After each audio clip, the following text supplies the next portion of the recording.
il le reconnaît, il le compacte et ensuite il le trie dans son bac. Vous avez un bac pour les gobelets, un bac pour les canettes et un bac pour les bouteilles. Vous allez avoir l'occasion de rencontrer les personnes qui travaillent sur ces équipements, donc des gens qui font le métier que vous ferez peut-être dans quelques années. Ça fait partie des valeurs de l'entreprise, la transmission avec les générations futures.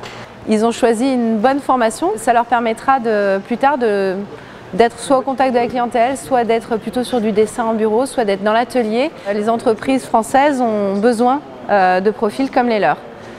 Donc du coup les emballages, plutôt que tout brûler, du coup il y a une partie de l'organique qui va être valorisée pour faire de la méthanisation, donc du gaz et de l'électricité, ou pour faire du compost qui va retourner ensuite à la terre dans les champs.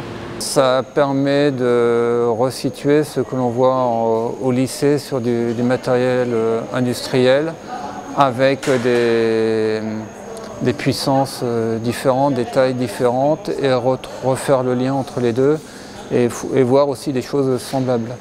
À un moment donné, il y a un ordre qui est donné par le programme pour décharger. Donc il donne cette impulsion électrique qui fait fonctionner en fait le piston.